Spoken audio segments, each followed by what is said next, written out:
आदि शंकर ही गणपति को शरणाय, हरतालिका एकता कहे प्राण विराय। एक समय माता पार्वती ने भगवान श्री शिव से प्रश्न किया, हे प्रभु, मैंने ऐसा कौन सा उत्तम कर्म किया है जिसके फलस्वरूप मुझे आप जैसे अर्धनारीश्वर पति की प्राप्ति हुई। भगवान ने बोले, ध्यान से सुनो। भारत के उत्तर में हिमालय नाम के पर्वत है, जहाँ के राजा हिमांचल और रानी मैना की तुम पुत्री थी। बाल्यकाल से ही तुम्हारा मन पूजा व्रत इन सब में लगता था। जब तुम धीरे धीरे बड़ी होने लगी तो तुम केवल भगवान का अर्थात मेरी आराधना करती। जब तुम विवाहित हुई तो तुमने शिवालय में जाकर मेरा पूजन किया और मन ही मन तुमने मेरा पति के रूप में वर्ण कर लिया। तुम्हारे पिता बड़े चिंतित कि मेरी पुत्री इतनी आध्यात्मिक है, उसके लिए मुझे कोई अच्छा वर ढूंढना हो। ऐसा सोचकर चिंता कर रहे थे कि उसी समय देवर्षि नारद वहां आए, उनको उचित आदर सत्कार दिया गया। तब तुम्हारे पिता ने कहा, हे नाथ, आपका आगमन यहाँ पर किस प्रयोजन से हुआ है? तब नारद जी कहते हैं, आपकी पुत्री को भगवान विष्णु ने विवाह के लिए वर्ण किया है, स्वीकार किया है कि आपकी सहमति है। तुम्हारे पिता ने बिना कुछ सोचे समझे अति हर्ष में आकर उनको हामी भरती कि हाँ, हम अपनी कन्या का विवाह भगवान विष्णु के साथ करा देंगे। जब तुम मंदिर से लौट के घर आती हो और तुम्हें ज्ञात हुआ कि मेरा विवाह भगवान विष्णु के साथ तय हो गया है, तुम्हें बहुत दुख होता है।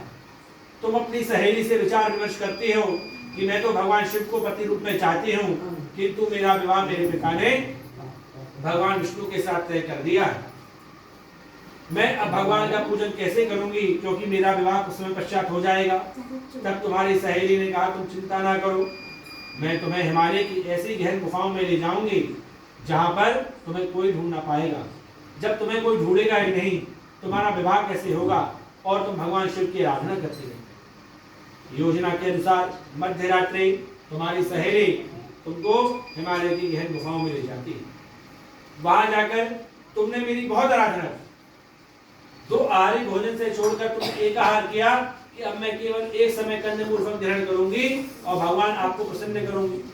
जब तुम्हें तब भी मेरे दर्शन ना मिले, तब तुमने शीत ऋतु में हिमालय की बहुत ठंड वाली बर्फ होती है, उसमें अपने शरीर को गलाया, तब भी तुम्हें मेरे दर्शन प्राप्त ना हुए।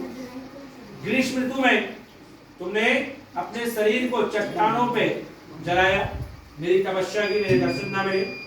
वर्षा ऋतु में तुमने दलदल में, कीचड़ में, जैसी अवस्था थी जहां थी तुम्हारा कहीं कुछ ध्यान नहीं गया, केवल तुम मेरी भक्ति में लगी रही। एक आहार भी छोड़ दिया, एक बेलपत्री के सहारे तुमने मेरा पूजन किया, तब भी मेरे दर्शन प्राप्त ना हुए। तब तुमने सबसे अंत में निराहार, न अन्न न जल, किसी का सेवन नहीं करूंगी, केवल निराहार रहकर तुमने मेरा पूजन किया, जिसके फलस्वरूप भाद्रपद मास की तृतीया को मेरा सिंहासन हिल उठा और मैंने तुम्हें दर्शन दिए। मैंने कहा, हे पार्वती, क्या चाहते हो? तब तुमने कहा, हे नाथ, यदि आप मुझे कुछ देना चाहते हैं तो आप मेरे पति रूप में आए, मैंने ऐसी ही मनोकामना आपसे की है। आपने तथास्तु कहा। यहाँ तुम्हारे पिता बड़े व्याकुल हो रहे थे, हमारी पुत्री कई महीनों से देखी नहीं है, कहाँ है? बहुत खोजबीन करने के पश्चात और बालू की प्रतिमा का विसर्जन करने तुम भी उसी नदी में जाती हो, तुम्हारे पिता तुमसे मिल जाते हैं। पिता कहते हैं, बिटिया, इस निर्जन वन में तुम क्या कर रही हो, जहाँ मनुष्य प्राण संकट में पड़ सकते हैं? यहाँ हिंसक पशु हैं, राक्षस हैं और यहाँ तुम्हारे प्राणों को खतरा है, तुम घर चलो। तब तुमने कहा, हे नाथ प्रभु, मैंने भगवान शिव को पति रूप में वर्ण किया है और आपने मेरा विवाह भगवान विष्णु से तय कर दिया है, इसलिए मैं भगवान शिव को प्रसन्न करने के लिए जंगल आ गई। तब तुम्हारे पिता ने कहा, जिससे तुम चाहती हो तुम्हारा विवाह उसी के साथ होगा, तुम घर चलो। शुभ मुहूर्त में तुम्हारा और मेरा विवाह कर दिया जाता है। हे पार्वती, ये तुम्हारे और हमारे मिलने की कथा थी। माता पार्वती कहती है, प्रभु, तुम्हारी कन्या जो मनोवांछित वर चाहती है, उन्हें इस व्रत को कैसे करना चाहिए, उसकी विधि फल विधान के भगवान कहते हैं। भाद्रपद मास की शुक्ल पक्ष की दोष को रात्रि से व्रत आरंभ हो जाता है। प्रातःकाल उठें, पवित्र नदी जलाशय में स्नान करें, स्वच्छ वस्त्र पहने, काम क्रोध लोभ मोह का त्याग करें, पर निंदा ना करें, हिंसा ना करें, और किसी के दिल दुखाने वाली कृत्य नहीं करनी चाहिए।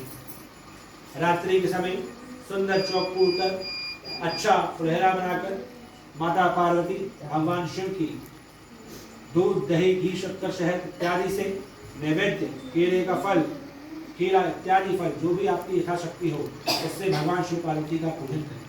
इस तरह व्रत करने से मनोवांछित फल की पति की और फल की प्राप्ति होती है। किंतु जो नारी इस दिन चुपचाप से जल पीती है वह जौ की योनि प्राप्त करती है। जो नारी दूध का सेवन करती है वह सर्पणी की योनि प्राप्त करती है। और जो नारी इस दिन फल खाती है वह बदरिया की योनि प्राप्त करती है। और जो नारी इस दिन सब कुछ का भक्षण करती है वह सूकरी की योनि प्राप्त करती है। और इससे बढ़कर एक और बात, जिनके पति हैं जो इस दिन अपने पति से लड़ती है या अपने पति को बुरे वचन कहती है वो मुर्गी की योनि प्राप्त करती है। जो नारी इस दिन सो जाती है उसको अजगर की योनि प्राप्त होती है। किंतु जो नारी या पुरुष इस व्रत को नियम पूर्वक करते हैं भगवान भोलेनाथ उन पर अपनी कृपा दृष्टि बनाए रखते हैं और उनको मनोवांछित वर की प्राप्ति होती है। बोलिए शंकर भगवान की जय हो।